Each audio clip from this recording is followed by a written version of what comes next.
seguir falando en el día de hoy deste asunto que nos trae aquí, que é el tema de la maternidad contratada. En nome del Instituto Asturias 2030 quiero daros las gracias por asistir. Quiero dar especialmente las gracias también a Diego y a María, que son miembros del Consejo Asesor, que trabajan con nosotros y que son un poco los artífices de estos jornales. El Instituto tiene un objetivo fundamental desde el momento en el que nació y uno de los objetivos fundamentales y es precisamente el de proporcionar espacios de reflexión y de crítica donde pues se pueda falar precisamente de aquellos temas donde entendemos que es necesario tratar desde muchos puntos de vista. El tema de la maternidad contratada, el título ya salió en la jornada de ayer y también en la que tuvimos el jueves en la laboral. No es un título, es un nombre escogido con mucha intención. Y es una cuestión que, y vimoslo ayer y antes de ayer también, que plantea una cuestión, una realidad que entendemos que sobre la que es necesario falar cada vez más y que plantea muchas aristes, que plantea tantas dudas como interés. Y una de las cosas que nos sorprende, y comentábamoslo antes, comentámoslo ayer también, y no solo la calidad de los ponentes que nos acompañan, ¿no? Que son gente que cada uno en su ámbito y cada uno tiene una manera de acercarse a ello, pero son buenos conocedores de esta materia, sino que lo que estamos viendo es que también el nivel que se percibe en el público y el nivel el planteamiento de las cuestiones que surgen después de las intervenciones, darnos una buena idea de que este es un tema que interesa y sobre el que además pues hay en este momento más preguntas que respuestas, ¿no?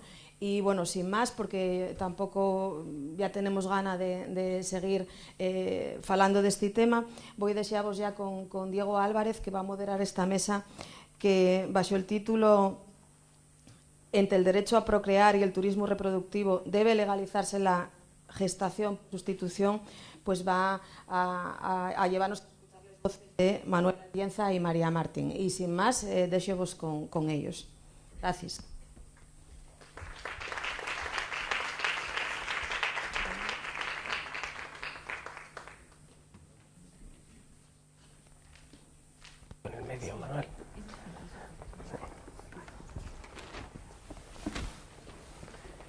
Buenos días, gracias a todas y todos por estar aquí con nosotros. Vamos a continuar las jornadas sobre gestación por sustitución, la maternidad contratada, en las que ya hemos tenido varias actividades. Ayer tuvimos una magnífica introducción a la materia con la exposición de Silvia Nanclares y hoy tenemos diversos paneles con expertos, expertas y voces también de colectivos sociales que van a tratar de abordar o desenredar el debate sobre esta materia desde distintas perspectivas. La primera de esas perspectivas es la que corresponde a esta mesa, que es la perspectiva jurídica, que vamos a abordar bajo ese título, entre el derecho a procrear y el turismo reproductivo, ¿debe legalizarse la gestación por sustitución?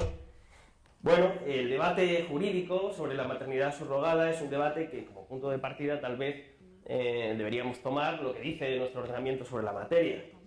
Como seguramente muchos ya sabéis, la Ley de Técnicas de Reproducción Asistida de 2006 señala que será nulo de pleno derecho el contrato por el que se convenga la gestación con o sin precio a cargo de una mujer que renuncia a la filiación materna a favor del contratante o de un tercero. Por consiguiente, la gestación por sustitución es una práctica no reconocida legalmente en el ordenamiento jurídico español. No obstante, habida cuenta de que existe una innegable demanda sobre la materia, esta técnica se encuentra legalizada en otros ordenamientos, por cierto, bajo condiciones que son muy diferentes de unos países a otros, y eso hace que en España las personas que desean procurarse descendencia por esta técnica pues acudan a esos otros países donde sí que está legalmente reconocida, procurarse hijos o hijas mediante este tipo de técnicas. El problema es que cuando regresan a España esos progenitores comitentes con los hijos e hijas, pues se producen toda una serie de problemas jurídicos muy muy intrincados, que tienen que ver desde la determinación de la filiación de esos hijos, la inscripción de esas filiaciones en el registro civil, la asunción de la patria potestad, la atribución de nacionalidad a esos hijos, los derechos sucesorios o incluso el acceso a prestaciones sociales.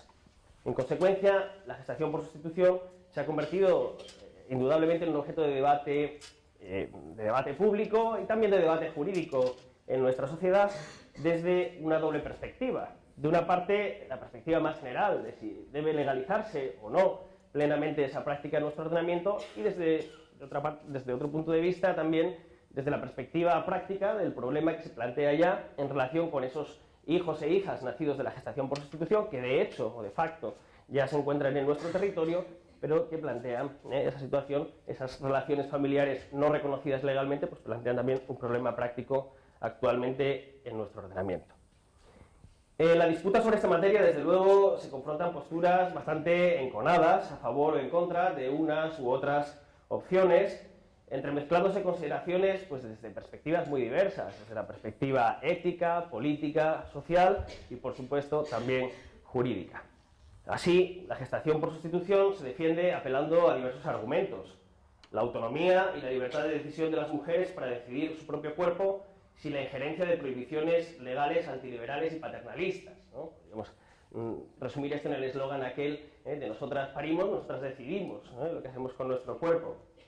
Se habla también de la legítima aspiración de cualquier persona a la progenie, de la frustración y las repercusiones psicosociales de la infertilidad o de la incapacidad para procrear biológicamente, de lo inconveniente que sería renunciar a los avances de la ciencia y de la técnica que puedan mejorar la vida de las personas.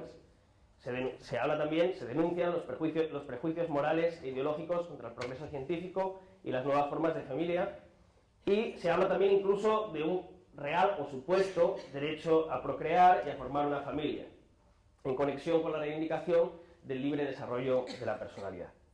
Pero de otro lado, en contra de la legalización de esta práctica, se maneja asimismo una amplia batería de razones, no solo desde las posiciones más clásicamente conservadoras, sino también desde otras posiciones que vienen del ámbito de posiciones progresistas o del feminismo. Se señala que la gestación por sustitución puede acarrear consecuencias perjudiciales para las gestantes desde el punto de vista de la salud y de sus efectos psicosociales, que también pueden implicar serios inconvenientes de diversa índole para los menores así gestados desde las perspectivas personal, jurídica y social, que mercantiliza a la mujer y la convierte indebidamente a ella, a la mujer, pero también a los bebés, en objeto de comercio. Que ese tráfico de menores o tráfico de úteros podría ser contrario a la dignidad humana y debería estar prohibido por razones análogas a las que se utilizan, por ejemplo, para prohibir el tráfico de órganos. Que bajo la teórica libertad de elección de la madre gestante afloran en la práctica situaciones de explotación o de abuso de la situación de necesidad de mujeres pobres o en condiciones de vulnerabilidad social, especialmente en el contexto de algunos países destino del turismo reproductivo, son países en vías de desarrollo. Se dice también a veces que la apelación a la libertad de elección de la madre subrogada es un tanto cínica, por cuanto que a la vez suele defenderse la irrevocabilidad del consentimiento de la madre gestante a la hora de la entrega del bebé a los comitentes, o también que la gestación subrogada redunda en la perpetuación del rol reproductivo tradicional y subalterno de la mujer en una sociedad patriarcal. En definitiva, ya hay que los argumentos en un sentido y en otro son diversos, y bueno, habría que ver cuál es el posicionamiento que corresponde acoger al ordenamiento y a las instrucciones. En este sentido, hay que decir que el Comité de Bioética en España y también incluso el Parlamento Europeo se han posicionado en contra de la maternidad subrogada. Pero al mismo tiempo, la maternidad subrogada parece irse abriendo paso en otros ordenamientos. Por ejemplo, en el ordenamiento vecino, en Portugal, hace poco se aprobó una ley de gestación subrogada, aunque a su vez esta parece que la semana pasada, o esta última semana, ha sido objeto de anulación o declarada inconstitucional por el Tribunal Constitucional de Portugal. El debate propiamente jurídico sobre los problemas concretos que plantea la maternidad subrogada en el marco actual del ordenamiento español también ofrece un panorama de división de opiniones entre los juristas, como inmediatamente, seguramente, se va a poder comprobar aquí. Pero bueno, en eso no voy a entrar porque va a corresponder ello a los dos ponentes que tenemos con nosotros y que yo voy a tratar de presentar muy brevemente. Bueno, como se puede apreciar, hemos querido componer esta mesa pues con dos personas que comparten el hecho de que los dos son juristas, ¿no? Pero hemos querido, dentro de esa aproximación, digamos, plural, interdisciplinar, transversal al problema, hemos querido que el perfil de los ponentes fuera, en cierto modo, diferente y complementario. Por una parte, tenemos a Manuel Atienza, que viene del mundo, digamos, del derecho, pero del mundo académico, de la filosofía del derecho, y por otra parte, María Martín viene del mundo del ejercicio profesional, de la abogacía y de la práctica forense. Expongo brevemente, aunque son dos personas conocidas, pero expongo brevemente, aunque sea solo por cortesía, pues los méritos de ambos ponentes. En primer lugar, Manuel Atienza es catedrático de Filosofía del Derecho en la Universidad de Alicante. Por tanto, es un invitado que hemos traído de fuera, aunque a medias, porque hay que decir que Manuel Atienza es también asturiano, es nacido en Oviedo y cursó sus estudios de Derecho en la Facultad de Derecho de Oviedo, y también, yo creo que el doctorado lo hizo también en la Universidad de Oviedo, por cierto, bajo la dirección de un insigne jurista como es Elías Díaz. No obstante, él también, a lo largo del tiempo, se ha convertido en un insigne jurista. Ya digo que no necesita demasiada presentación porque es una persona bien conocida, desde luego por todos aquellos que nos dedicamos de una u otra manera al mundo del derecho, o también en el campo de la bioética, no necesita demasiada presentación, pero bueno, con referencia también a las personas que no están tan familiarizadas con esos campos, pues vale la pena señalar algo sobre su trayectoria profesional. Antes de ser catedrático de Filosofía del Derecho en la Universidad de Alicante, hay que decir que ha sido profesor también en otras universidades, creo que la Universidad de Valencia y la Universidad Autónoma de Madrid. Hay que decir que es actualmente también director de una prestigiosa revista, Doxa, Cuadernos de Filosofía del Derecho, y que tiene una trayectoria, digamos, dilatadísima, en la que ha conseguido publicar pues, centenares de artículos y capítulos de libros sobre muy diversos temas, y también, yo creo, hacia una treintena de monografías o de libros sobre muy diversos temas. No os voy a cansar leyendo todos esos títulos, pero sí por señalar algunos pues, particularmente conocidos y que denotan o reflejan que Manuel es un auténtico referente en el mundo de las ciencias jurídicas. Os diré que hay algunos títulos que a todos los estudiantes de Derecho se nos solía recomendar en los primeros cursos de la carrera y que muchos hemos tenido como primera aproximación a la profundización en el derecho, ¿no? Por ejemplo, su Introducción al Derecho, o su libro Las piezas del derecho, en coautoría con Ruiz Manero, o, por ejemplo, también su libro Tras la justicia, ¿no? Que tal vez sea un libro especialmente conocido entre todas las personas que se dedican al ámbito jurídico. Bueno, su trayectoria de investigación pues, ha tenido muy diversas líneas, pero la principal, tal vez la más conocida de sus líneas de investigación, es la que se refiere a la teoría de la argumentación jurídica. En este campo él es indudablemente uno de los mayores expertos, si no el mayor, en el ámbito nacional. Su propia contribución en la materia es absolutamente apabullante, pero además hay que decir que ha sido el introductor y traductor, creo, en España de una de las obras más relevantes en el ámbito del derecho, de las ciencias jurídicas contemporáneas, que es la teoría de los derechos fundamentales de Alexi. Aparte de la teoría de la argumentación jurídica, también es un experto en la materia que es la que, en cierto modo, nos trae hoy aquí, que es la de la bioética o los problemas bioéticos desde una aproximación jurídica. En este sentido, él es autor también de diversas publicaciones y además ha sido miembro de la Comisión Nacional de Técnicas de Reproducción Asistida. En los últimos tiempos, Manuel, además, ha sido una de las voces más conocidas y más brillantes que han participado en el debate de actualidad que ha existido, o que está existiendo en torno al tema de la gestación por sustitución, con artículos de prensa e incluso intercambios de pareceres en diversos medios de alcance general. Bueno, por otra parte, tenemos también con nosotros hoy a María Martín, que es, pues, de entrada, una muy querida amiga mía, es licenciada en Derecho por la Universidad de Oviedo y además compañera de promoción, amiga desde entonces y además, aunque habíamos perdido algo de contacto, lo hemos retomado en los últimos tiempos. Bueno, es licenciada en Derecho, ejerce profesionalmente como abogada experta en cuestiones de igualdad y género, muy en particular en cuestiones relacionadas con la violencia de género. Además de su ejercicio en su propio despacho, desempeña otras funciones porque es miembro de la Junta de Gobierno del Colegio de Abogados de Oviedo, donde además desempeña dos responsabilidades específicamente relacionadas con la igualdad entre mujeres y hombres. De una parte es la responsable del turno de oficio específico de violencia de género y de otra parte es la coordinadora de la Comisión de Igualdad del Colegio de Abogados de Oviedo. Pero esta actividad de María no solamente se desarrolla a nivel local, sino que también tiene algunas responsabilidades en el ámbito del Consejo General de la Abogacía Española, donde es miembro de la Comisión de Igualdad de ese Consejo General de la Abogacía Española y también del Observatorio de Violencia de Género. En este contexto ha sido coautora también de una guía práctica para la actuación letrada con perspectiva de género, editada por la Fundación Abogacía. Y además, como seguramente algunas de las personas aquí presentes conocerán, bueno, desde luego lo que he dicho hasta ahora ya lo denota, pero también valdría la pena decir que es una persona muy vinculada a diversos movimientos feministas, seguramente ha coincidido con alguna persona del público en alguna batalla, y además, como inmediatamente va a haber ocasión de comprobar, es una persona por la que yo tengo especial predilección, entre otras cosas, porque todo lo que hace, lo hace con una energía y con una pasión y una dedicación pues especialmente notoria, ¿no? Sobresaliente. Bueno, yo ya creo que he hablado tal vez más de la cuenta ya, así que por consiguiente lo que procede es darles a ellos la palabra, que es en el fondo de lo que se trata en este acto.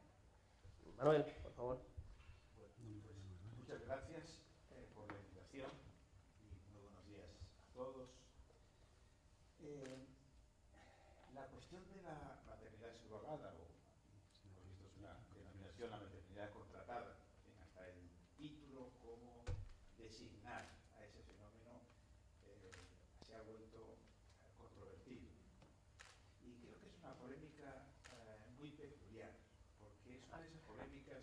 Manuel, pues puedes utilizar mejor el micro. Es una polémica que es transversal a distintas ideologías. Yo, por ejemplo, pues he discutido hace algunos años, recuerdo, con algunas personas muy católicas que desde una perspectiva muy religiosa pues pensaban que tenía que estar completamente prohibido en todos los casos la maternidad subrogada, parece que quizás sea el término más neutral para utilizar, pero también, por ejemplo, con feministas. Por ejemplo, hubo hace poco una sesión en la organización que ahora se llama de Juezas y Jueces para la Democracia, donde efectivamente la línea de esa asociación era de prohibir radicalmente. Por lo que se refiere a los partidos políticos, como sabemos también, no se puede decir... Bueno, tienes que acercarlo un poquito más, porque si no, no se oye. Sí, tiene que estar muy cerca. El micro está un poco defectuoso, parece. Pero tú, ¿por qué conseguías que a ti se te oyese? Porque a mí me han puesto este otro que... Ese se oye mejor, a ver, sí. Vamos a ver. Sí, quizás sí, con este mejor. A ver, vaya. A ver. Es que, ¿Se puede hablar alto? A ver. Bueno, sí. A ver este otro, sin cable. Sí, y luego, a ver, si probamos con este y luego... No. Igual es que está muy bajito el... A ver, es el cable. Este, si se pone así, ¿no? Si se pone, tienes que ponerlo un poco así en horizontal, ¿no? Es un poco... ¿Así o no? Un poco incómodo, no sé. Y si... Bueno, ¿puedo hablar alto? Así sí se... Si le... ¿Se me oye atrás? ¿Sí o no? Déjame tú. Sí, a ver. Bueno, striptease no voy a hacer. Es que el problema es que esto está enganchado. A ver cómo. Así. ¿Tienes el tuyo encendido? Sí, a ver. En realidad que era adrede. Ay, Laura. Creo que le he pillado. No. La pinza se ha ido. Sí, no, bueno, en realidad es porque queremos cuota de audiencia con el streaming, entonces no sabíamos qué hacer y bueno, le pedimos a Diego. ¿Vale? Lo que voy a hacer simplemente, exacto, ¿vale? Y la petaca te la puedes poner, por ejemplo, te la ponemos aquí. Sí, está bien. Sí, ahora me parece que sí, ¿no? Bueno, lo que estaba diciendo entonces es que esta es una polémica muy peculiar porque atraviesa las diversas ideologías. Por ejemplo, dentro de los partidos políticos en España, pues no se puede decir que la causa en favor o en contra sea característica de una determinada fuerza política, sino de que dentro de cada una de ellas pues se produce este debate. Creo que lo mismo pasa en la población. A veces he tenido oportunidad de plantear el tema con estudiantes jóvenes de derechos, y lo que suele producirse pues es una división bastante notable entre la gente, que se da también, por ejemplo, en derecho comparado. Entonces, hoy en el mundo pues hay una enorme variedad de regulaciones jurídicas de la situación. Desde, por ejemplo, en Italia es un delito, en España no es un delito, sino que el contrato es nulo de pleno derecho, pero en otros lugares está regulado de manera muy abierta. Un ejemplo, por ejemplo, podría ser el del estado de California, en Estados Unidos, y más de los estados en Europa, pues por ejemplo en Ucrania, también es un ejemplo que se puede poner, India, algunos estados mexicanos, en fin, hay una variedad enorme. Por lo tanto, por ejemplo, es muy distinto de lo que ha ocurrido con otra polémica como puede haber sido la del aborto, ¿no? Ahí sí que la división ideológica, digamos, que era clara. La gente de izquierda pues estaba en favor de la despenalización, y la gente de derecha estaba en contra. Aquí no, aquí aparecen estas confrontaciones relativamente anómalas, por así decirlo. Mi postura es una postura de término medio, aunque quiero aclarar que en el término medio no creo que esté necesariamente la verdad o la justicia.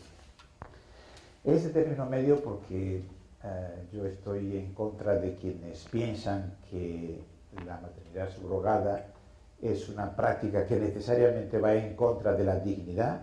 No, la dignidad entendida como debe entenderse, que es en el sentido kantiano, no significa que necesariamente, naturalmente que puede ser que sí, por eso la necesidad de regularlo yo creo con cuidado, pero al mismo tiempo no estoy tampoco de acuerdo en que el contrato de maternidad subrogada sea un contrato como cualquier otro y que aquí rija sencillamente la autonomía, sino que me parece que lo que debe hacerse es una regulación cuidadosa y entrar a discutir, teniendo en cuenta que hay que salvaguardar, por supuesto, la autonomía de la mujer, que autonomía no es lo mismo que dignidad. Se puede respetar la autonomía, o sea, autónomamente uno puede decidir algo que vaya en contra de la dignidad. Y digo esto de que el término medio no significa que sea lo justo. Quizá tiene la ventaja de que a lo mejor evita equivocarse demasiado. El economista Krugman muchas veces en los últimos tiempos, ¿verdad?, ha hablado como de la falacia del término medio, y tiene razón. Dice en la discusión, por ejemplo, sobre qué política económica debería haberse adoptado en Estados Unidos después de la crisis, él viene a decir que Obama, todo en la primera época, más o menos, habría tirado por la vía en medio. O sea, ni había seguido el programa neoliberal, ni el que él y otros economistas liberales, en el sentido en el que los estadounidenses hablan de liberal, habrían sugerido. Pero claro, si lo correcto era este último, pues estar situado en el medio quiere decir que no estás haciendo lo más equivocado, pero tampoco estás haciendo lo justo. Lo digo esto como una cautela, porque lo que sí me parece que es interesante es hacerse la pregunta de por qué discrepamos sobre esto. O sea, por qué, por ejemplo, a propósito del aborto, diríamos, yo he estado siempre de acuerdo con lo que serían las posturas del movimiento feminista.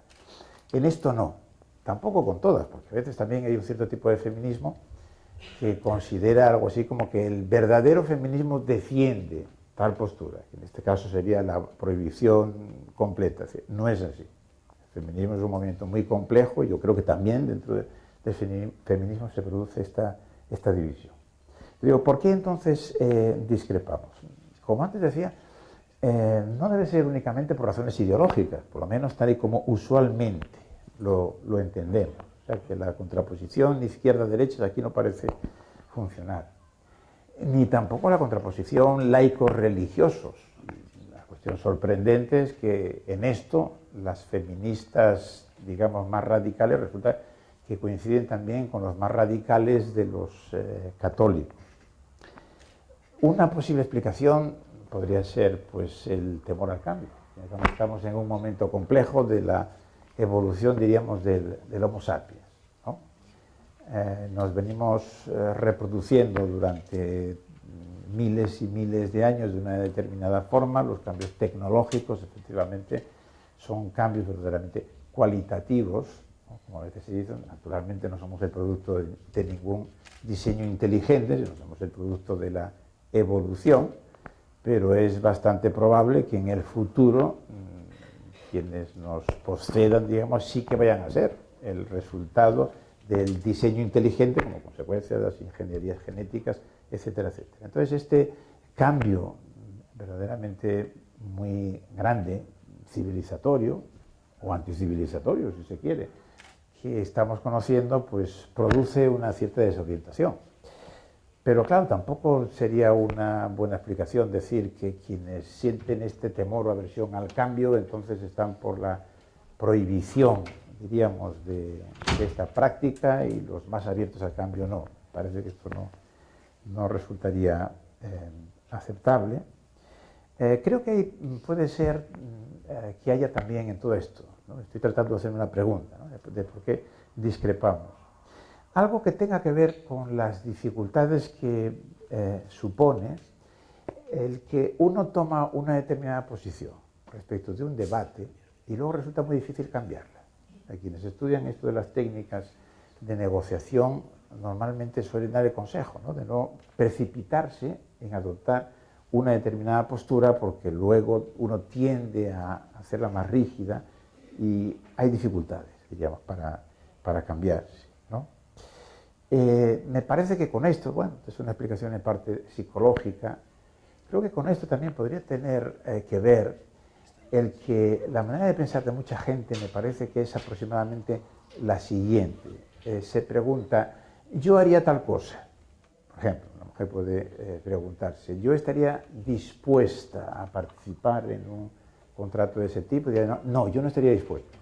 Y luego, claro, se sigue de manera inmediata y en mi opinión equivocada la conclusión de, por lo tanto, debe prohibirse. Pero claro, son cosas distintas.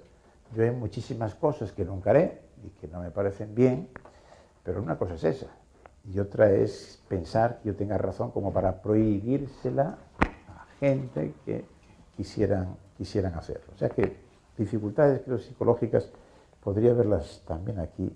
Y yo creo que fundamentalmente creo que es la dificultad que todos tenemos para formar parte de los diálogos racionales. Hablamos con comodidad, digamos, de la discusión racional, pero verdaderamente una discusión racional es una cosa muy compleja. Todos estamos, por supuesto, cargados de prejuicios, cometemos muchas falacias, muchos errores de argumentación, siendo conscientes de ellos o no. Los más graves son aquellos de los que no somos conscientes. En mi caso, y como consecuencia de polémicas con grupos de feministas, alguna vez recientemente se me ha dicho que la razón de la discrepancia o mi defecto era que no tenía una perspectiva de género, una perspectiva feminista. Tuve una discusión hace poco con una persona a la que, verdad, no conozco, que es un profesor de Derecho Constitucional que se llama Octavio Salazar. Y entonces, al final en fin, tuvimos un intercambio amistoso. Y al final él me dice a las razones de por qué piensa él que debe prohibirse. Y además, respecto a una cuestión como esta de la maternidad subrogada, los hombres deberían callarse, porque no tienen experiencia. Lo cual es verdaderamente sorprendente, porque si deberían callarse, él tendría que haberse estado callado desde el comienzo. O sea, que es una autocontradicción palmaria. Como digo, yo no lo conozco, pero por lo que me dicen, algunos que sí lo conocen, su obra fundamentalmente está dedicada a escribir sobre cosas sobre las cuales tendría que callarse, lo cual es algo muy extraño, ¿verdad?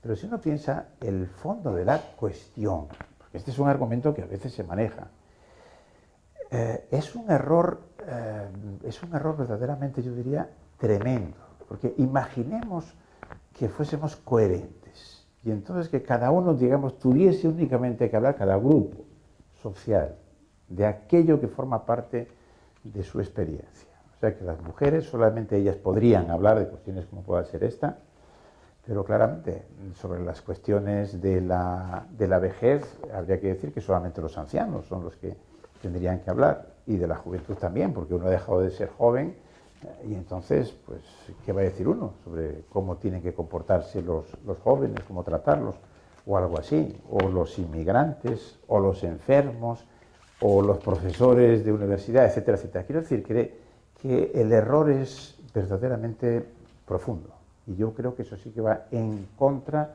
de lo que son las bases, me parece, de una cultura no solamente de izquierdas, sino yo diría de una cultura civilizada, que es la Ilustración. O sea que si negamos al otro la capacidad racional e imaginativa de poderse poner en el lugar de otras personas que tienen otras experiencias y poder discutir racionalmente sobre esas cuestiones, creo que no nos damos cuenta de lo que verdaderamente estamos sosteniendo. Hay otra profesora también de Derecho Constitucional de mi misma universidad, Mares Kemble, que me vino a decir lo mismo. Bueno, creo que esas son explicaciones inaceptables, ¿no?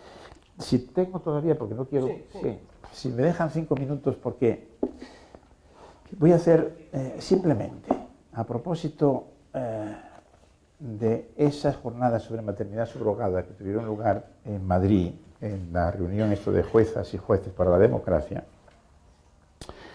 la editorial, que está firmada por una jueza, entiendo, Elena Gil Esteve, la que quizás conozco, pero ahora mismo no sé muy bien quién era, y que refleja la opinión, diríamos, de ese grupo, yo creo que plasma de alguna manera lo que a mí me parece que es una forma equivocada, ¿no?, de argumentar y de plantear las cosas.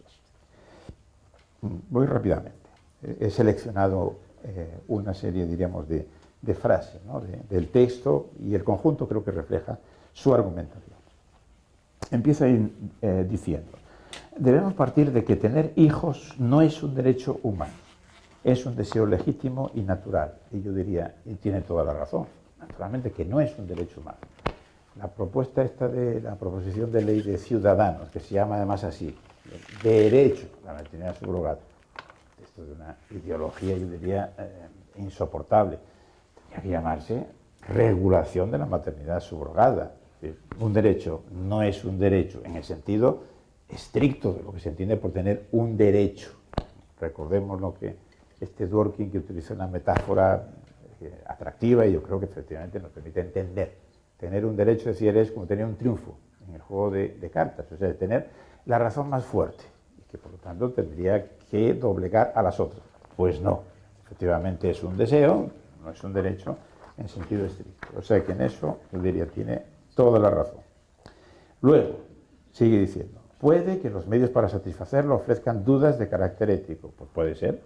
Nuestros deseos, efectivamente, forman parte, es una consecuencia de la autonomía, eso merece un respeto, pero hay límites. No es un contrato de maternidad subrogada que pueda regularse como cualquier otro.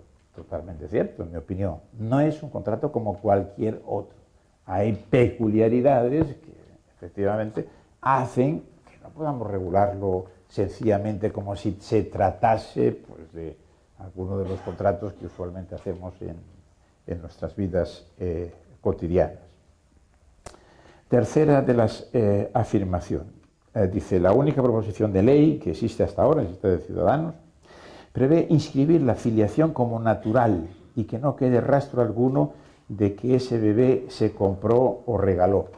Bueno, aquí entramos ya en las cuestiones, diríamos, de uso del lenguaje ideológico, se compró, se regaló.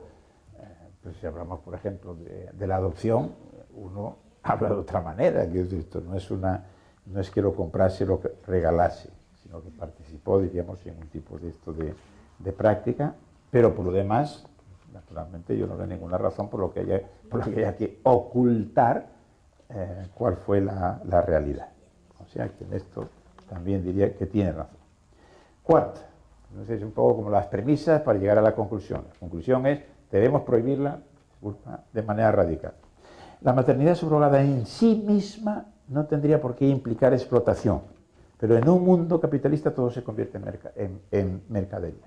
En sí misma, ojo, me parece que aquí está incurriendo en una palmaria incoherencia.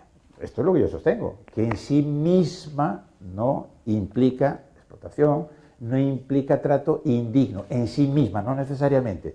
Puede que sí, pero claro, si en sí misma no supone atentar contra la dignidad, pues de ahí no se sigue que por lo tanto debe tener que estar prohibida siempre. Lo que se sigue es que en algunos casos tendrá que estar prohibido y en otros casos no.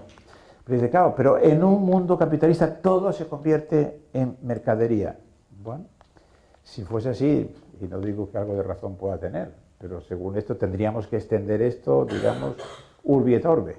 Y entonces tendríamos que llegar a la conclusión de que prácticamente todas nuestras prácticas, diríamos, están viciadas, puesto que vivimos en un mundo capitalista, que desde luego no es el mejor de los posibles, no es el ideal de la justicia, pero claro, de ahí a pensar que todo aquello en lo que uno se ve envuelto en ese tipo de sociedad es ilícito, pues me parece que ahí hay una distancia grande.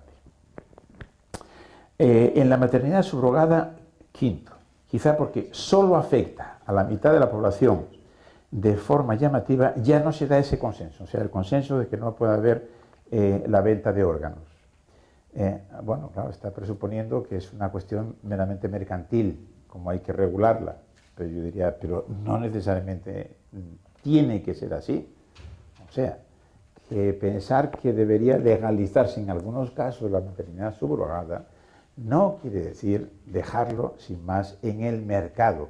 También aquí habría que precisar qué se entiende por mercado, lo que usualmente entendemos por mercado, y donde funciona la ley de la oferta y de la demanda, pues no, ahí no debe funcionar la ley de la oferta y de la demanda. Hay que haber límites, diríamos, rígidos.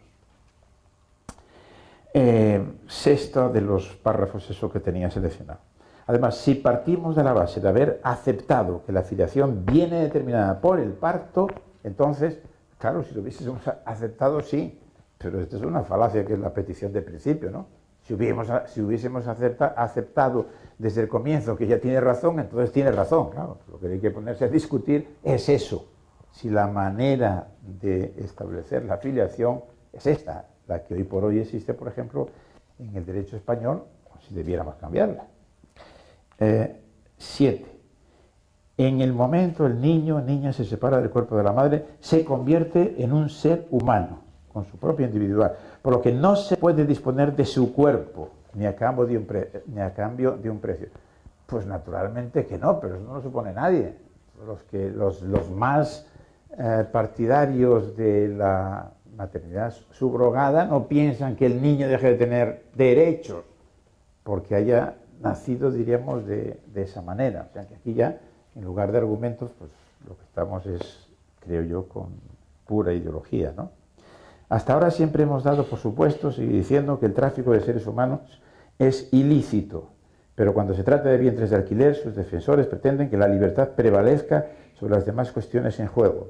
Pues no, no siempre, depende. Algunos de los defensores, quizás sí, en mi opinión, claramente no.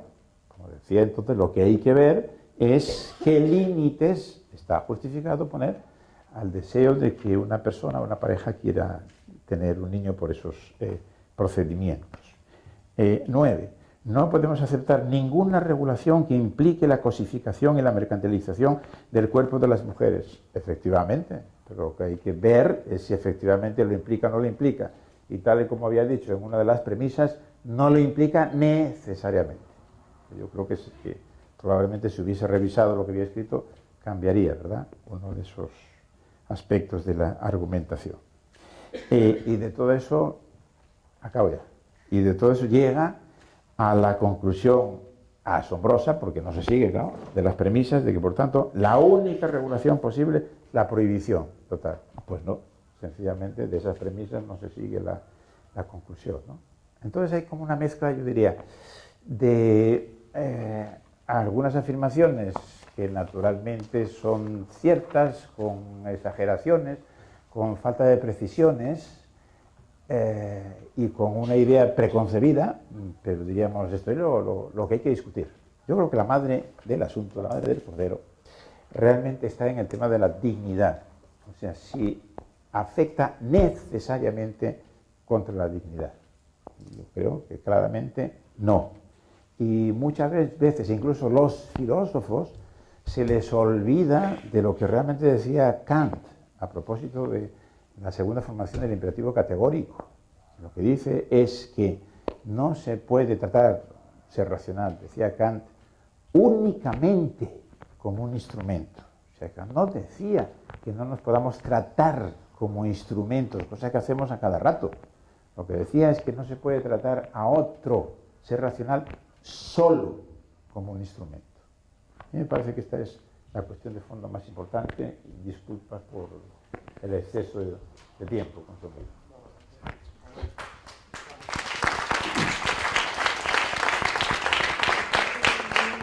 Así.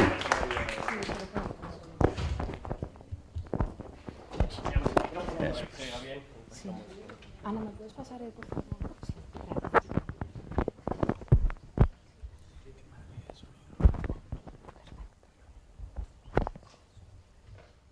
Buenos días. En primer lugar, quisiera agradecer al Instituto Asturias 2030 al haberme invitado a participar en estas jornadas, a ti, Diego, por la amable presentación y a usted, profesor, por el placer de debatir de alguien de quien he leído muchas cosas y aunque estemos en posiciones encontradas, yo creo que muy encontradas, siempre es un placer y siempre es la idea siempre es aprender, ¿no? Dicho esto, me gustaría resaltar que es una iniciativa fantástica que se haya organizado esta jornada abierta para abordar un tema como este desde un punto multidisciplinar, porque creo que es absolutamente necesario que la sociedad tome conciencia de la realidad del problema y que podamos tomar una solución adecuada. Para hablar de esto y para ser justa con cuál es mi posición, creo que les he de decir que yo me enfrento a este debate desde dos convicciones personales. La primera de ellas es desde el feminismo. Soy una mujer feminista, antes que todas esas cosas que ha dicho Diego, y activista, y desde ahí es desde donde yo enfoco este debate. Entendiendo el feminismo como un movimiento histórico por la lucha de hombres y mujeres, y como un movimiento histórico yo resaltaría que no se ocupa de los deseos de las mujeres, sino que se ocupa de crear una justicia social y de que todas las mujeres y hombres del mundo, pero principalmente todas las mujeres del mundo, tengan una situación de igualdad. Es decir, el feminismo no se ocupa de la posición que una mujer concreta tiene en un momento dado, sino de cuál es el estatus de las mujeres en el mundo, para conseguir que todas las mujeres del mundo tengan una posición de igualdad. Desde ahí abordo el problema. Y también desde el concepto claro de la dignidad humana, como bien decía el profesor Atienza, de la dignidad humana, que podríamos entenderla como el contenido ético mínimo con el que todos y todas tenemos que estar de acuerdo para que la paz social exista y para que podamos convivir. Desde ahí. Y desde ahí yo planteo que el Estado tiene la responsabilidad de defender esa dignidad humana. Es decir, que la autonomía de la voluntad que una persona tiene para con su vida no quiere decir que pueda lesionar esa dignidad humana en la que todos y todas estamos de acuerdo para que la paz social sea real. Y les voy a poner un ejemplo antes de entrar en la materia que yo creo que es fácil de ver, que es el ámbito del derecho laboral. Hoy en día en nuestro país, en la mayor parte de los países donde hay una regulación, el derecho laboral es un derecho intuitivo, es decir, que cualquier trabajo que se realice, por ejemplo, por debajo del salario mínimo interprofesional, es un contrato no válido. ¿Por qué? Porque aunque una persona quiera trabajar por debajo del salario mínimo interprofesional y preste su autonomía y quiera hacer ese trabajo por debajo, se sabe que hay una posición de desequilibrio y que el mercado se aprovecharía claramente de eso, porque claro que una persona en necesidad, si necesita dar de comer a sus hijos o a sus hijas, va a trabajar por debajo del salario mínimo interprofesional, pero para eso está la responsabilidad estatal, para que haya unos límites, porque si no hay un aprovechamiento de la persona. Esto mismo es lo que pasa en la maternidad subrogada, o maternidad contratada, o vientres de alquiler, que es el término que yo prefiero. Decía el profesor que este debate es un debate candente porque la derecha se encuentra con la izquierda, las feministas nos encontramos con los movimientos religiosos. Profesor, es lo mismo que pasa en el tema de la prostitución. Es un tema que tiene la misma base. La prostitución, las legislaciones de los países son distintas, las feministas, muchas de ellas nos encontramos con la Iglesia, es lo mismo que pasa. Y yo creo que esto pasa por cinco reflexiones que yo quisiera compartir con ustedes y que a mí me parece que son importantes tener presentes a la hora de abordar este debate.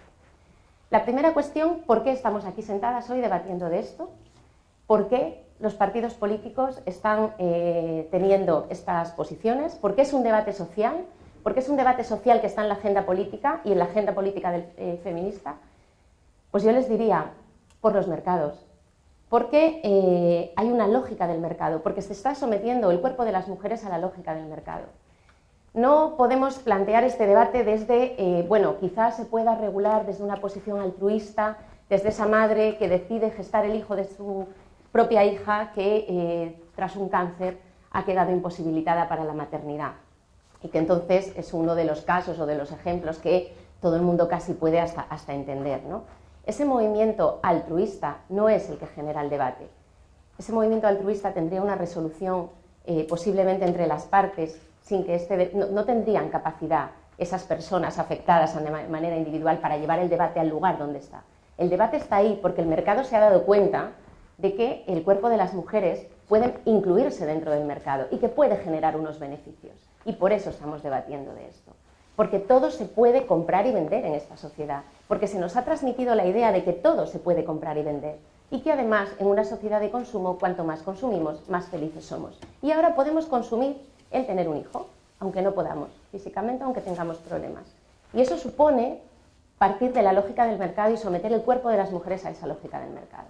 Yo creo que si entramos ahí, donde las mujeres ya estamos, muchas de ellas, dejando de colocar la vida en el centro y colocando la lógica del mercado, posiblemente dentro de unos años nos encontremos con que las mujeres de países desarrollados, sobre todo aquellas que queramos tener un desarrollo profesional importante, no tengamos tiempo para pararnos a parir nuestros hijos y decidamos que las mujeres más empobrecidas del mundo puedan hacerlo, igual que hoy nos cuidan a nuestros hijos y a nuestras personas dependientes, porque tenemos un mundo que la vida no está en el centro, sino que está organizado por un sistema absolutamente capitalista y muy poco racional. Y yo creo que eso es momento de pararse, porque si abrimos esta puerta, yo creo que las consecuencias pueden ser devastadoras para la sociedad. Esa es la primera reflexión que quisiera que tengan clara, que la causa del debate no es el altruismo, la causa del debate es otro. Segunda reflexión, este tema tiene que ver con tres desigualdades. Una desigualdad de género, una desigualdad de clase y una desigualdad de lugar geográfico. Una desigualdad de género porque solo las mujeres son sometidas a esta práctica. Solo las mujeres, señoras y señores, no los hombres. Son las mujeres las que se les va a alquilar el vientre o la vida, luego veremos qué parte se alquila de la mujer, es de las mujeres. Una desigualdad de clase porque solo las mujeres más empobrecidas se van a ofrecer a realizar esa práctica. Porque la parte altruista es un porcentaje bajísimo. Esto le ponía el ejemplo ayer a Diego cuando hablábamos. Es como cuando estás hablando de violencia de género y alguien del público te dice, oiga señora, pero ¿y los hombres maltratados? Oiga, es que es despreciable en la estadística. Entonces el problema es bastante más serio de lo que aquí estamos hablando. Centrémonos en lo que realmente es grave e importante, no en la excepción de la norma, en la que al final quizás no hace falta tanta regulación para resolver esa situación, ¿no? Bien, una desigualdad porque son las mujeres más empobrecidas las que se van a someter a eso. Las investigaciones que hay nos dicen que las mujeres que se someten a estas prácticas normalmente tenían una necesidad económica.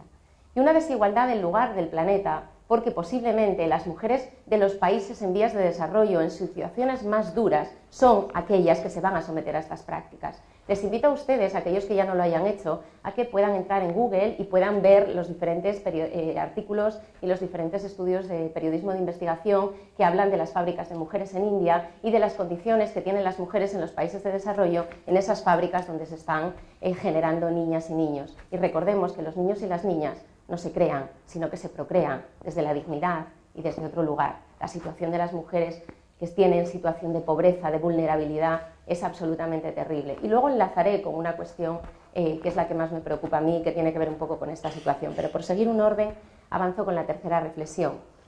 Partir de aceptar esta práctica es mutilar y fragmentar el cuerpo de las mujeres. Es hacernos entender que estamos alquilando una parte de la mujer que realiza esta práctica como un contrato de trabajo, pero que la señora sigue con su vida. Esto no es cierto, no es cierto.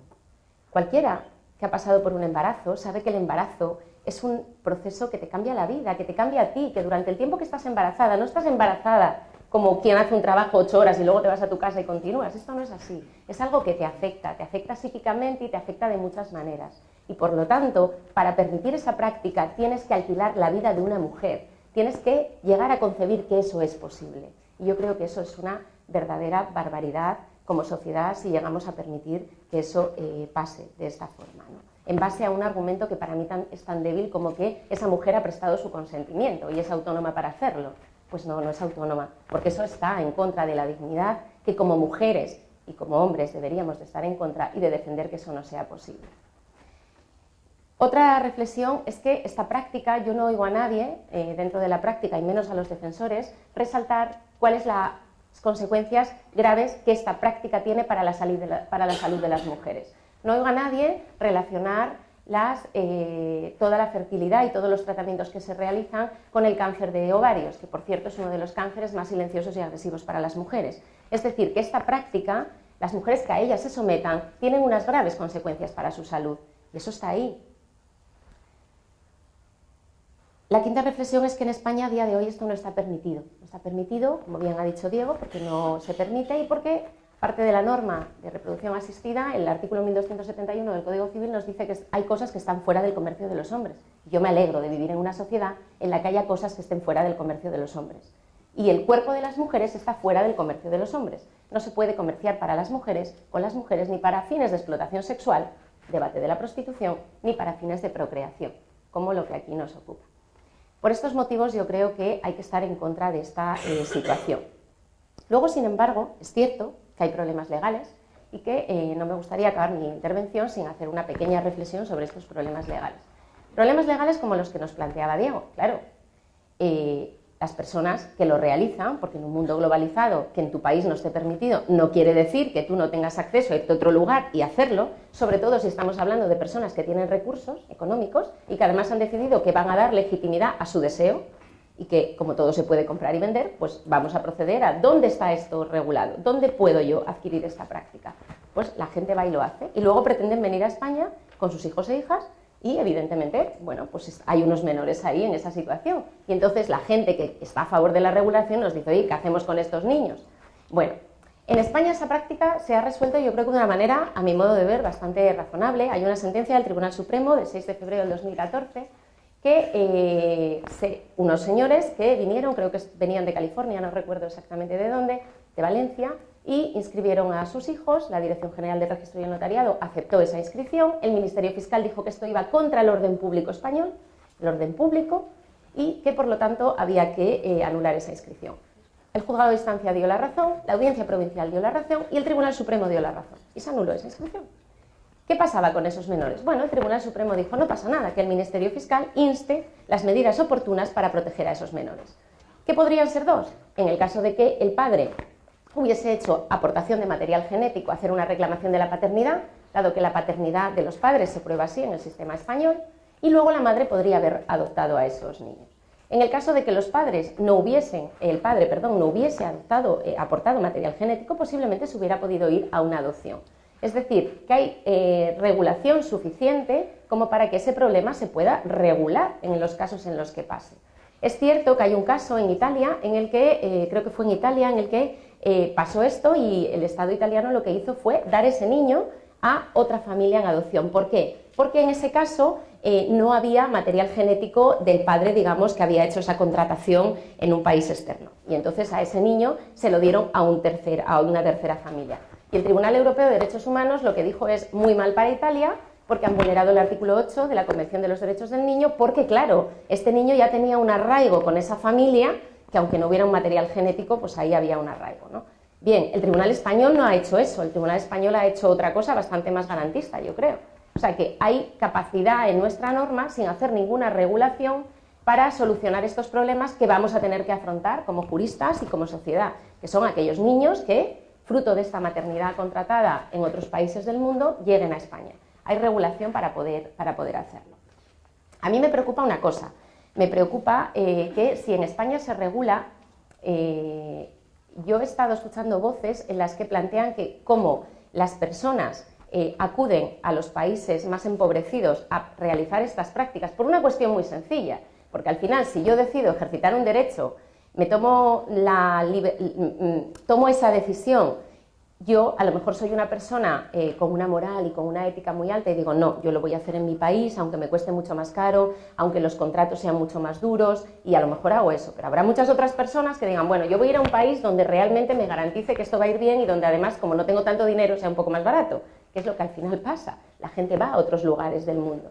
Bien, en esos lugares, como hay situaciones como las que se dan en India y en otros países tan absolutamente duras para las mujeres, lo que se está planteando es que haya tratados de reciprocidad, es decir, que solo los ciudadanos de aquellos países que tengan reconocida esa regulación en su propio país puedan acudir allí. Por lo tanto, tú vas a necesitar venir de un país en el que eso esté regulado. Si acabamos en ese marco y España hace una regulación digamos, restrictiva y garantista, que para mí no lo sería, porque partiría de una concepción de mercantilizar el cuerpo de las mujeres. Pero bueno, llegado a esa convicción en la que pudiéramos encontrarnos en algún punto, a mí me da miedo plantear que posiblemente luego eso sea la puerta de entrada a que los ciudadanos de aquí puedan acabar haciendo eso en otros lugares del mundo donde las mujeres tengan unas condiciones muy poco adecuadas. Y yo les pregunto si aquellos de ustedes que estén a favor de que en virtud de la autonomía se pueda en un momento determinado realizar este tipo de contratos. Yo les digo, ¿y por qué no vender un riñón? ¿Y por qué no vender un riñón? Yo soy autónoma, tengo una voluntad, en un momento determinado tengo una necesidad económica importante, valoro, me informo con especialistas, valoro que se puede vivir sin un riñón y entonces quiero someterlo a la venta. Esto ya se hace. En los campos de refugiados sirios el precio del riñón está entre 700 y 3.000 euros, más o menos, lo que se dice. O sea que esto ya está. La venta de órganos en un mercado, en el mercado oculto, existe. Pero podemos regularla, ¿no? Quizás no el corazón, porque entonces te mueres. Pero quizás podemos hacer una regulación que, bueno, a lo mejor el riñón sí, porque podría seguir viviendo. Claro, dense cuenta que sometemos a una lógica de mercado este tipo de cuestiones. ¿Eso es compatible con la dignidad humana? A mí me parece que no. A mí me parece que no. Y menos con la dignidad de las mujeres en el mundo. En el mundo, recuerden que desde el feminismo no estamos hablando solo de las mujeres de aquí, estamos hablando de las mujeres del mundo, de todas y cada una de nosotras. Y sobre todo en un momento en el que las mujeres necesitamos que se nos reconozca como sujetos no fragmentados, como sujetos autónomos, porque estamos en esta batalla todavía. Todavía las mujeres no somos iguales en la norma, pero no de facto en la práctica diaria. Todavía tenemos mucho que luchar para ser iguales y entonces no es el momento de permitir que se juegue con nuestros cuerpos y que nuestros cuerpos entren en una lógica de mercado. Les planteo también otra pregunta. Desde ese consentimiento, ¿qué pasaría si una señora presta el consentimiento y una vez que preste ese consentimiento, como evidentemente nadie sabe lo que es esa situación de embarazo hasta que sucede, y porque evidentemente cuando estás embarazada muchas veces generas un vínculo especial porque el proceso vital es así, ¿qué pasa si esa señora, que además lleva un feto dentro de su interior con material genético de las personas con las que ha contratado, decide revocar el consentimiento? Decide que ya no quiere dar a ese niño, no quiere cumplir ese contrato, quiere revocar. ¿Qué pasa? ¿Se queda con ese niño? Aunque las otras partes hayan dado material genético, es decir, aunque el bebé que tenga dentro no lleve material genético suyo, ¿cómo afrontamos esta situación como sociedad? ¿Cómo hacemos este debate, ¿no? Estos y otras preguntas que supongo que tendrán en su cabeza son los motivos por los que yo creo que debemos posicionarnos en contra de la regulación de la maternidad subrogada, plantearle a las personas que efectivamente el ser padre o madre es un deseo que a veces es realizable y a veces no, y que cuando tú tienes esa gana y no puedes naturalmente ejercitar ese deseo, pues a lo mejor tienes que acudir a otra vía, tienes que acudir a la vía de la adopción. Yo soy una madre adoptiva y en un momento determinado de mi vida he decidido iniciar un proceso de adopción. Existe eso también. Existen los procesos de adopción que están controlados. Y la última reflexión que yo quisiera compartir es que en el caso de que se llegase a una regulación, absolutamente de acuerdo con la magistrada Balaguer, debería de ser una regulación muy estricta, como ha dicho el profesor Atienza, y yo creo que fuera del mercado absolutamente y dentro de la sanidad pública, porque es la única manera de que eso sea un control absoluto y público sobre la situación, como se hace con las adopciones. O sea, las adopciones no están en los entes privados, sino que están en los recursos públicos, salvo que están las ECAIs ahí, que bueno. Pero eso, y conozco una persona del público que hemos hablado de esto muchas veces, claro, fijaros que incluso algo que está dentro de la red pública, como es la adopción, a través de la ECAI se cometen múltiples barbaridades, múltiples. Imaginemos las que no se podrían cometer con este tipo de prácticas, ¿no? Y bueno, ya sin más, yo creo que quizás... Muchísimas gracias, María.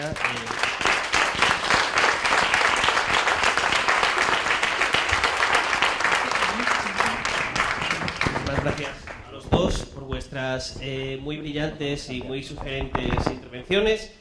Si alguien en el público tenía la expectativa de que en esta mesa uno se fuera de esta mesa ya con una verdad jurídica de carácter absoluto sobre este tema, pues ya veis, eso no es así, pero eso no es de mérito, desde luego, de los ponentes, sino al contrario, es virtud, ¿no?, de este acto, que lo que sí que nos ha aportado son nuevas reflexiones y nuevos elementos para reflexionar sobre los muchos y muy complejos flancos de pensamiento, para el pensamiento que nos ofrece este problema. Ahora sí, si os parece bien, lo que vamos a hacer es, pero muy brevemente, daros un turno de réplica y contrarréplica, si queréis a lo mejor añadir algo más, y luego abrimos el coloquio también a todo el público, donde además hay personas, me consta, que también seguro que tienen reflexiones interesantes que aportar. No sé si queréis... Si puedo hacer algún breve comentario. Sí, con esto creo que se oye bien, ¿no? Bueno, nos tuteamos, ¿no? Lo primero, yo tuve la impresión de que tu exposición se parecía bastante a una contradicción flagrante, ¿no? Porque empezaste hablando de que lo que tenía que ocurrir era la prohibición completa, pero al final, esto que introduciendo una cláusula condicional, si se regulase, ¿en qué quedamos? Quiere decir, si tiene que estar radicalmente prohibida, quiere decir que no se tendría que regular de ninguna manera. Y yo creo que esa contradicción de base tiene que ver con algunos problemas que me parece que plantea tu exposición. Fíjate, claro, las dos preguntas que nos haces. La primera, ¿qué ocurre si la madre gestante cambia de opinión? ¿Qué ocurre? Bueno, pues eso depende de cómo esté regulado. Por ejemplo, ¿qué ocurre? Por poner el caso este de la regulación de California, es bien conocido. Ahí lo que ocurre es que no puede ser. Es decir, en el contrato, digamos, se establece que la mujer gestante no pueda cambiar. Incluso hay una cosa que llaman una orden antes del nacimiento que da el juez y que establece ya la filiación, etcétera, etcétera. Lo que yo he defendido de cómo deberíamos regularlo es, y existe, por ejemplo, existe en Gran Bretaña y en otros países, yo creo que se debería establecer un plazo breve después del nacimiento para que efectivamente pues, la mujer gestante decide que quiere quedarse con el niño. Pues bien, es un riesgo, diríamos, que corren los padres de intención, comitentes o como se les quiere llamar. ¿Que es un problema? Por supuesto que es un problema, por eso esto no es un contrato como cualquier otro, es sumamente complejo. Pero claro, la cuestión de fondo es, un deseo no es un derecho. El derecho es el derecho, digamos, a ser autónomo. Los deseos no, pero para prohibir a alguien que pueda satisfacer un deseo, uno tiene que tener razones muy fuertes. Y entonces esa es la discusión, pero yo no escuché ninguna de esas razones para decir por qué se debe prohibir que alguien pueda satisfacer un deseo. Esa es la cuestión. Al comienzo dijiste una cosa que a mí me preocupó muchísimo, porque dijiste, el feminismo no se ocupa de los deseos de las mujeres. Pues el feminismo anda en peligro, porque una cosa es que digan, no solamente es cuestión de deseos, pero digo eso, no se ocupa de los deseos de las mujeres, pues vaya movimiento si fuera así. O sea que creo que hay problemas de contradicción, me parece ahí. Y luego lo otro, esto de permitimos la venta del riñón. Bueno, ese es muy mal argumento, es una falacia, porque sencillamente son cosas distintas. Entonces, si argumentamos así, entonces, digamos, no argumentamos bien. No es lo mismo. Un riñón, diríamos, es un órgano, incluso los que tenemos pares, efectivamente te quedas con un solo riñón y, por cierto, de acuerdo con la legislación española, uno puede donar un riñón en un caso, etcétera, etcétera. Pero, naturalmente, eso supone una afectación a la integridad y a la salud que nada tiene que ver con la práctica de maternidad contratada, por ejemplo, en el caso de California, o lo que están planteando incluso estos de Ciudadanos, pues es que tiene que haber un control médico exhaustivo, que la mujer que lleva adelante la gestación tiene que haber tenido antes un niño y que efectivamente no haya ningún riesgo. Los riesgos no hay el riesgo absolutamente cero, pero digo, también hay un riesgo ahora de que esto que se está calentando demasiado y a lo mejor explota. Es decir, naturalmente solamente es aceptable ese tipo de contrato si el riesgo es mínimo. Por lo tanto, entonces poner esos ejemplos no contribuye a facilitar una discusión racional, sino yo diría que más bien es un ejemplo de falta de razonabilidad. Es decir, si uno no ve los detalles, las diferencias, donde existen, entonces uno deja de ser razonable y no se puede discutir bien. Y lo último que te digo, lo último por ahora, cuando dices esto de la desigualdad, vamos a ver, una desigualdad de género, pues naturalmente que sí, es una desigualdad de género, pero esto por razones biológicas. A veces uno escuchando algún tipo de feminismo es como si se hubiesen olvidado de Darwin y de la evolución. Somos bichos, venimos de donde vinimos y naturalmente somos biológicamente distintos. Entonces, por supuesto, que puede llevar a cabo en el embarazo es la mujer. ¿Desigualdad de género? Pues claro que sí, pero eso es así. ¿De clase? Pues no necesariamente. Por ejemplo, de nuevo, cito mucho de California porque acabo de leer así un artículo con todos los detalles y me lo sé bien. En lo de California hay una regulación muy detallada, de tal manera que las mujeres que acepten un contrato de este tipo no pueden ser mujeres que estén en una situación de precariedad económica. Buscas a gente, lo cual no quiere decir que no haya un móvil también que pueda ser de ganarse un dinero, pero hay un cuidado y es bien comprensible, porque los padres de intención también querrán, diríamos, más garantías. Entonces buscan mujeres que no sean precisamente las mujeres más pobres. Y en todo caso, es una cuestión que se puede regular. O sea que ahí me parece que no necesariamente es así. Y claro, desigualdad de lugar, pues esa es una buena razón para que lo regulemos en España. Y entonces deja de haber ya esa desigualdad geográfica. Y entonces ya no tenga que ir una pareja o una persona sola a hacer esto fuera del país. O sea que ahí creo que de nuevo entras en contradicción. Y otra cosa que quería decirte. Yo tuve oportunidad, por ejemplo, en esa reunión en Madrid con las juezas y jueces para la democracia, de conocer, porque estaban allí, habían ido muchos padres de niños que habían nacido de esta manera. Muchos de ellos son parejas homosexuales, por cierto. Para ellos, digamos, bueno, es una oportunidad que tienen la adopción. Bueno, que si alguien muestra su deseo de que prefiere en lugar de la adopción este otro, de nuevo, para poder prohibírselo tendríamos que tener razones muy fuertes. Bueno, ¿qué quiere decir? Cuando uno ve quiénes son esos padres, es gente normal, o sea, no es gente, diríamos, que vive la lógica del mercado de manera intensa y cosas por el estilo. Son sencillamente gente que para ella, ¿sí?, por las razones psicológicas que sean, somos gente distintos, para algunos eso es muy importante, etcétera, etcétera, querían tener un niño y lo han tenido.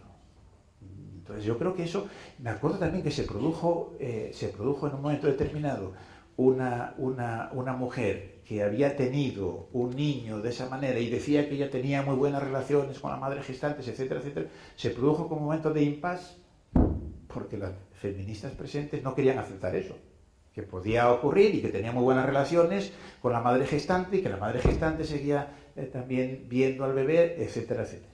O sea que no demonicemos tampoco a la gente que está acudiendo a esas prácticas, porque yo creo que cuando uno los conoce, pues francamente, yo diría que más o menos, gente sin ningún rasgo psicológico, diríamos, nada extraño, ¿no? Gente normal.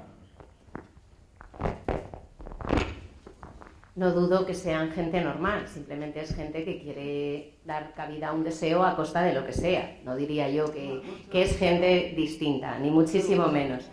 Y la contradicción no creo, yo creo que mi postura ha estado clara. Yo dije que mi postura es que estoy absolutamente en contra de la regulación de los vientres de alquiler o de la maternidad contratada. Esta es mi postura y que lo que yo pienso es que debería de prohibirse absolutamente. Pero que una reflexión que quería compartir con ustedes es que en el caso de hacerse, tendría que hacerse de este modo. Pero eso no quiere decir que yo tenga dudas de lo que estoy diciendo. Yo tengo claro cuál es la postura y creí haber sido clara, pero lo matizo por si alguien tiene alguna duda. Respecto de dónde está el argumento, porque preguntas, ¿dónde está el argumento para prohibir un deseo? Y yo creo que también fui clara en eso. El argumento es la utilización del cuerpo de las mujeres y la fragmentación del cuerpo de las mujeres. Y veo que no se entendió, porque incluso en esa posición de cómo me pone el ejemplo del riñón, ¿qué tiene que ver? Yo le digo, alquilar el útero de las mujeres no tiene que ver con un riñón. Yo misma, si yo me hago la pregunta a mí, y creo que muchas mujeres de la sala están de acuerdo, y me dicen, tiene usted que pasar por esta práctica o por esta, yo posiblemente donaría un riñón antes de llevar a cabo y a término un embarazo de ese tipo y alquilar mi vida durante 9 meses y mi cuerpo para someterlo a esa práctica. O sea que sí que es una clara utilización del cuerpo de las mujeres, yo diría que más profunda y más fragmentada que la de un órgano no vital como puede ser un riñón. O sea, a mí me parece que ese es el principal argumento de la situación. Y bueno, podría decir muchas más cosas, pero yo creo que quizás es más interesante que el público pueda intervenir y podamos contestar y no convertir esto en otra situación. Bueno, como se ve, el debate no solo es interesante, sino también animado y divertido, ¿no? Y para subir todavía un punto más el nivel de animación, pues ahora concedemos la palabra al público. Sí. Si les parece, pues vamos a varias intervenciones y luego contestáis conjuntamente. Soy Marcelo Palacios, presidente del Comité Científico de la SIVI y autor del informe que trata de la gestación de sustitución. En su día, como presidente de la Comisión del Congreso de los Diputados. Y, en primer lugar, quiero felicitar a los organizadores por haber sacado adelante estas reuniones, que ya son las enésimas sobre este tema, desde que la ley se aprobó en el 88. No pude escuchar la conferencia completa del profesor Atienza, pero sí un poco de lo que siguió, y escuché muy atentamente a María.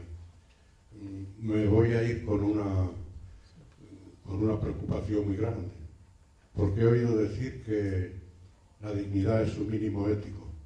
La verdad es que no dejé de sentir un pequeño escalofrío. Si vamos por ese camino, no sé de qué vamos a disponer como fuente de lo que son derechos y deberes de los seres humanos. Yo creo que es al revés, pero no es motivo de debate ahora mismo. Es la ética la que surgió en su momento cuando el ser humano se dio la dignidad como un atributo. Y cuando pudo entonces, como consecuencia de unas circunstancias determinadas, fundamentalmente de que el poderoso tenía miedo a perder el poder y a que le trataran como él trataba, pues salieron a relucir una serie de criterios éticos que fueron poniendo en marcha la situación hasta la que estamos. Todas esas cosas que se planteaban como preocupación las trató la comisión a lo largo de un montón de reuniones.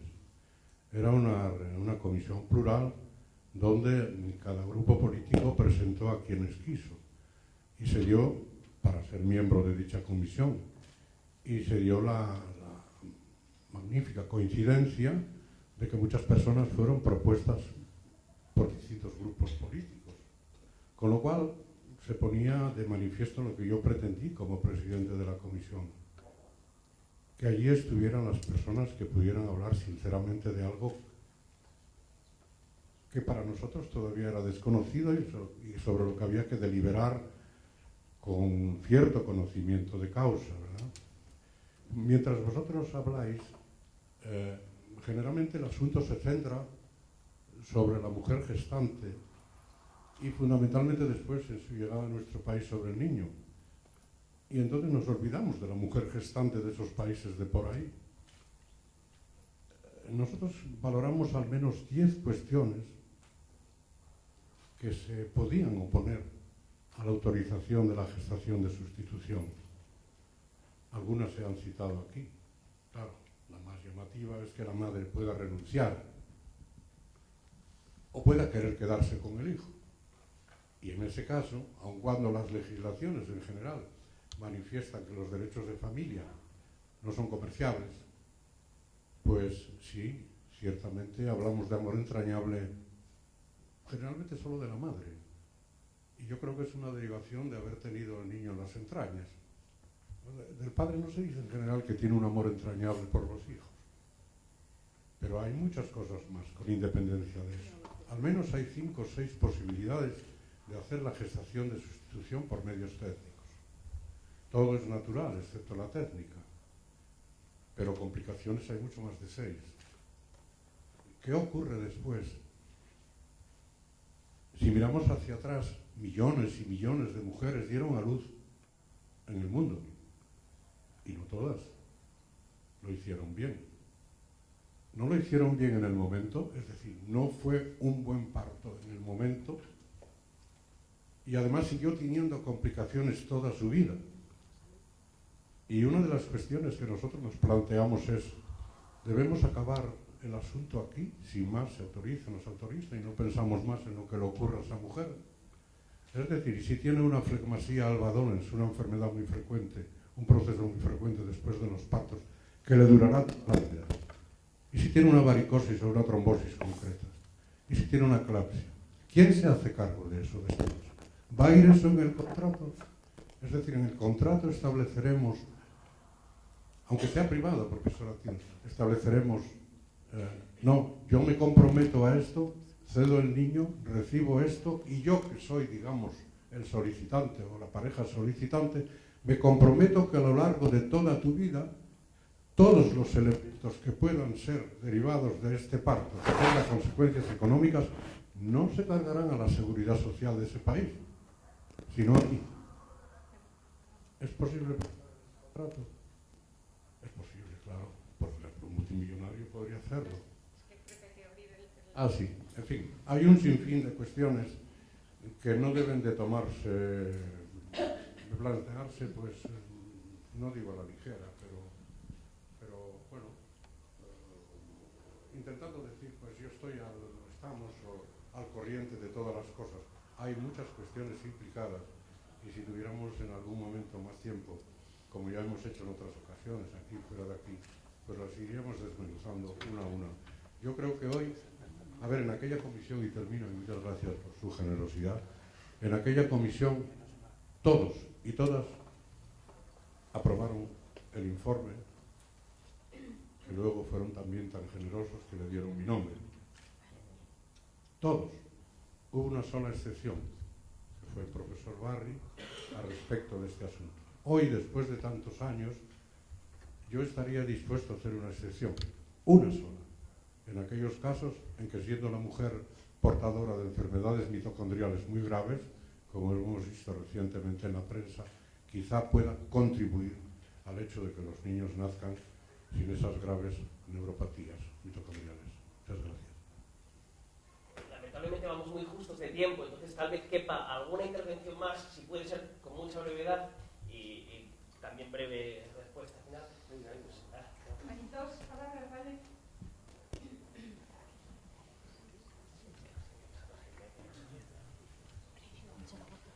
Sí, voy a intentar no ser un ponente más. Muy breve. La postura de la señora Martín me ha quedado muy clara, que es la que yo comparto. Pero la postura de la señora Atienza, pese a que ha hecho usted especial mención e incisión a la racionalidad y a la coherencia, hay 2 cosas que usted ha dicho que me han descolocado. La primera de ellas es cuando, contraargumentando a la señora Martín, ha dicho que después del periodo de gestación se podría abrir un periodo, X meses, para la que la madre, pudiese optar a tener o no tener ese pequeño. Y por otro lado, detrás de toda la filosofía de la maternidad contratada subyace el hecho de que esa personita se tiene dentro de un vientre para 2 personas frente a esa madre, y que nos olvidamos de la propia sentimiento que explicaba Martín de esa persona y de la propia madre. Eso me lleva a una cuestión que me parece que es la que es legal y la que es la medianamente coherente, que es la que creo que usted ha defendido, que es la adopción, por sus argumentos. Modo ironía activado. Es decir, si una madre puede tener o no tener esa capacidad en esos 3 meses, eso lo que viene a ser es una adopción para, si no lo quiere o considera que no puede mantener, lo que sea, eso tendrá que decidirlo ella y solo ella, pues entonces habrá una adopción. Y por el mismo argumento que usted decía de mantener la propia maternidad contratada, es esas 2 personas que tienen ese deseo, existe la adopción. Entonces, ¿para qué generamos este debate cuando de por sí no debería haber debate? Gracias.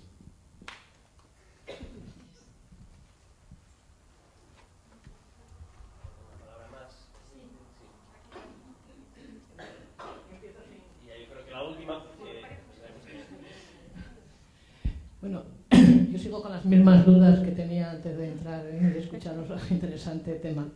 Solo quiero algunas matizaciones porque creo que, bueno, por clarificar el debate, el feminismo es complejo y plural. No se puede hablar en nombre del feminismo desde ninguna de las posturas. Llevo más de 50 años militando en el feminismo, en la corriente de feminismo que se llamó en su día feminismo socialista, es decir, anticapitalista. Pero este no es un mundo anticapitalista. El feminismo no es anticapitalista, por definición. Es decir, algunas somos, otras no. Y yo, en relación a ese tema, y lo enlazo con otro viejo debate que nos tiene divididas también al feminismo, que es la prostitución, yo vengo de trabajo, o sea, de mi práctica profesional está ligada a los problemas sociales, la marginación, la exclusión, etc. Y me planteo la vida sobre lo que existe y cómo mejorar lo que existe.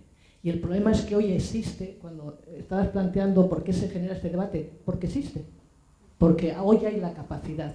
Este debate podría haberse planteado éticamente en el siglo XIX, el feminismo no lo planteó, sobre las nodrizas, que dejaban de dar de mamar a sus hijos para dar de mamar a los hijos de las familias que podían pagar nodrizas. Es decir, ya ha habido mucho, o sea, hace mucho tiempo que las mujeres, pues, hace mucho tiempo que el capitalismo o el poder se apodera del otro.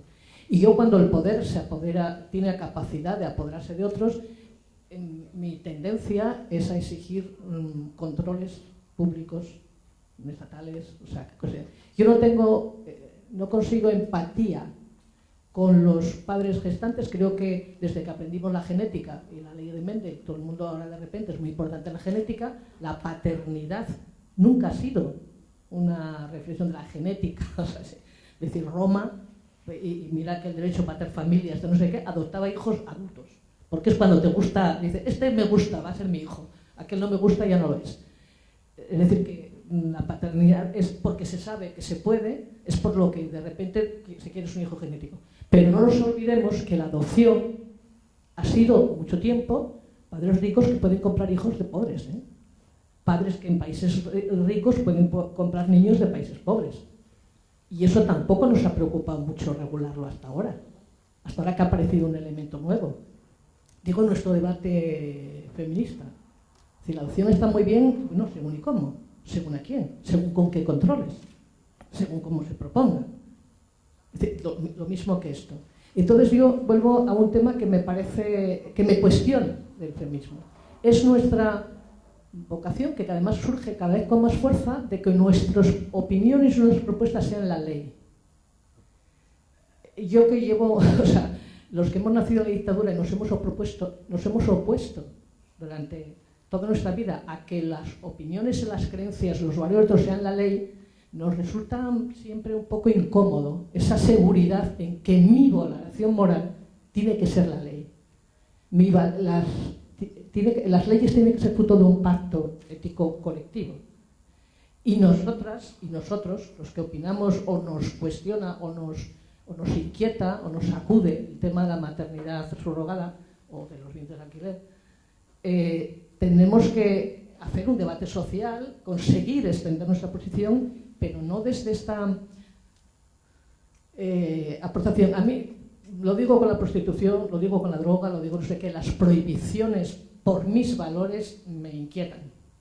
Defenderé mis valores, pero rara vez defendiera las prohibiciones. Tengo que estar muy, muy segura de que no hay ninguna contradicción de ningún otro planteamiento de mi vida o de las cosas que defiendo, lo que hago, etcétera, para que plantee que eso tiene que ser prohibido.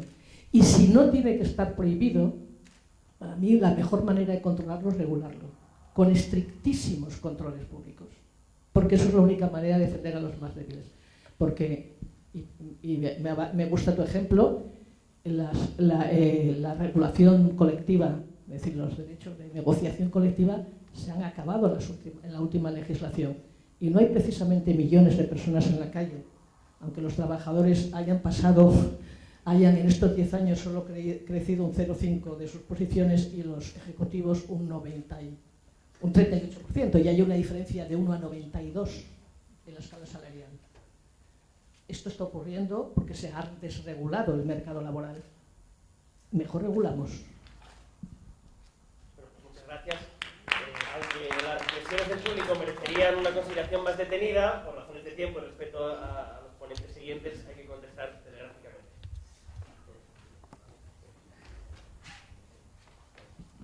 No, yo creo que he hablado suficiente, cedo el minuto que... No tengo problema. Creo que coincido básicamente con lo último que se ha dicho.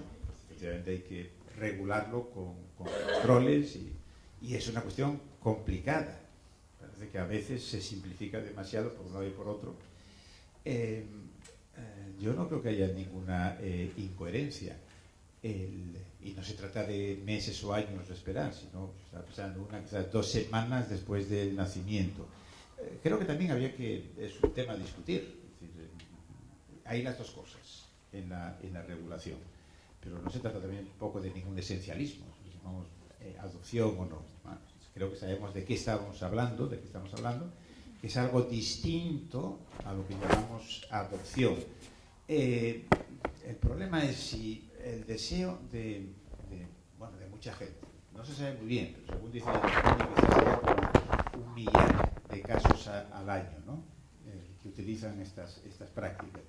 Si tienen, diríamos, esos deseos, o sea, no quieren la adopción, sino prefieren esto otro, insisto, tendríamos que tener una razón muy fuerte para prohibírsela, y yo creo que no existe. Para prohibirla radicalmente, creo que tendríamos que regularla cuidadosamente.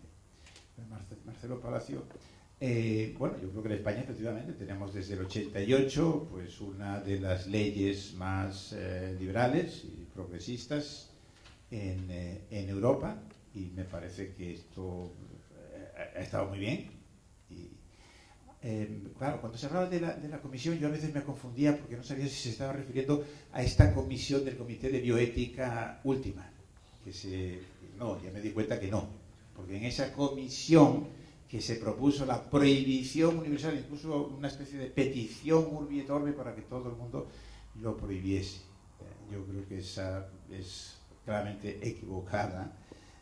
Tampoco es tan pluralista, por cierto, ese comité como fue de épocas pasadas, sino que tiene un sesgo derechista, diríamos, clarísimo. El de ahora. Pero no tiene que ver nada con No, por eso digo, por aclararlo, porque es un argumento que muchas veces se utiliza sin darse cuenta de que es decir, lo que representa, para nada representa, diríamos, el pluralismo ideológico que hay en España. Y, además, hay una opinión disidente, yo creo, del máximo experto en eso, de los que estaban ahí, que es Romeo Casabona. Precisamente él dice, no, yo no veo razones para que haya que prohibirlo. Está publicado el voto disidente, y cuando uno lo lee, sinceramente, al menos a mí sí me ha ocurrido, la calidad argumentativa del voto disidente es infinitamente superior al de la opinión de la comisión.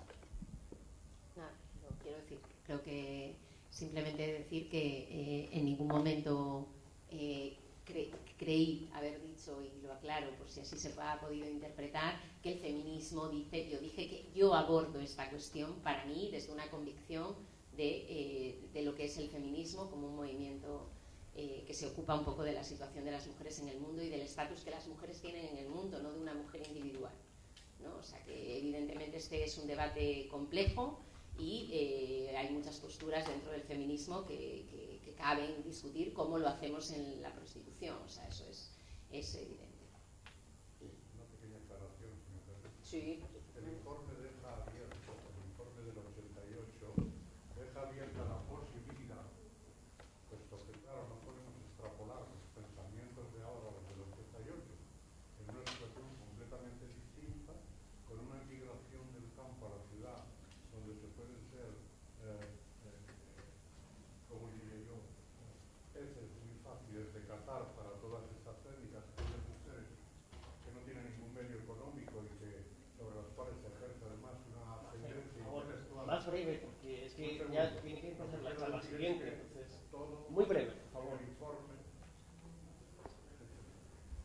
Todo en el informe va dirigido a pensar que surge en un momento determinado, para una situación sociopolítica determinada, pero aclara que realmente el avance científico y el desarrollo de la sociedad irá permitiendo debatir sobre estas cuestiones y buscar las posibilidades que cada momento histórico.